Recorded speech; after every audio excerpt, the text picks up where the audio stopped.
after that is Candy Bar. That's a Galaxy S4 Mini, a Candy Bar, and this is a Galaxy S3, another Candy Bar, like any other phones in the world. So any other smartphones in the world, to be precise. And this is a flip Android phone. So yes, it opens up as a flip. We'll get into more details on that later. On the top, there's a Samsung logo that also somehow works as a speaker, so you can actually talk on the phone even when your phone is closed. And under that is a 3.7 inch of WVGA Super AMOLED display with the 3 touch-sensitive keys, menu, home, back over there. And on the left, there's a volume rocker, micro SIM card slot over there. You can open that up to put your SIM card in. And on the right, there is a micro USB port over there that also works, as you can see over here, as a headphone jack.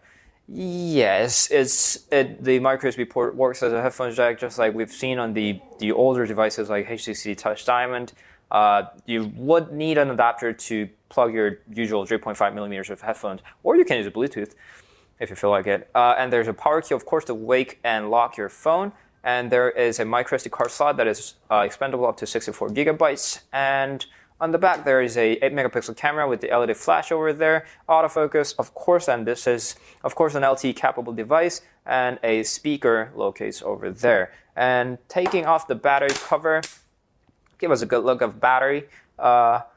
Most of the phones would have had micro SIM card slot and the micro SD card slot over there, but this one actually has it on the upper part of the flip, so only battery resides under the battery cover, as the name implies. Haha. And turning on the phone, no, actually, before that, there is a hinge over there, as it's a flip phone. So I'm not really sure why it should look like this, but somehow they managed to make it look like this. Designers. Nothing special. There's a microphone on the bottom. Other than that, this is a classic flip phone that we all used to see 4 to 5 years ago. Turning on the phone actually has dual screens over there, 3.7 inch over there, exact 3.7 inch over here. Same touchscreen, fully functional. Outer screen is also touchscreen capable, so this is your fully functional Android phone when you keep it closed, and you can open it only when you need a keypad, or if you want to talk to the receiver over there, which is located right next to the front-facing camera over there, like you're talking on the classic flip phone. Yes, you can talk on it as a classic flip phone, but you don't have to. As I mentioned, there's a speaker likely thingy on the top, so you can talk on the phone when the flip is even closed. So this is your classic Android phone as well. While it's a flip phone, it's got a dual-core Snapdragon S4 with the 1.5 gigahertz of gigabytes of RAM, 16 gigabytes of storage, WVGA screen resolution, 8 megapixel, blah, blah, blah, everything else. You can find out more details on the homepage for that. So that's the typical Android, nothing special, Samsung interfaces and everything, smart stays, power saves, S-Beam, whatever. No, it doesn't have smart stay. Anyway, so that's the classic Samsung, and let's get into the keypad. Opening of the phone brings us another 3.7 inches of display. Under that is a keypad. This is a usual 12-key keypad with the some Android-specific keys, menu, back, home, and the camera key. Holding on that, pressing and holding on the camera key brings us the camera, and the 5-way navigation key over here works as you would expect. This this brings the focuses of the icons over here and there, and OK key works as an OK. Nothing very special. The keypad, you can start typing on it. As soon as you type it, it brings a phone, so you can dial directly on that, or you can tap on that talk key to bring the phone app and talk, and works exactly as you would expect. So you can type on the keypad. Let's get into Google. You can type on the keypad. It doesn't really come with T9, so you would have to type as many times as you would reach the alpha that you want. I'm very sure that this is a Korean local model specific problem. If they ever launch this phone in somewhere else than Korea, an English-speaking country or any alpha-based country, they will fix it, install T9 on it. I wanted to fix it myself, so I tried installing other keyboards as well, and no, other keyboards don't work. They only allow the keypad to type numbers on it, not the alphas or any other characters. So that's something that we would have to wait till things get fixed.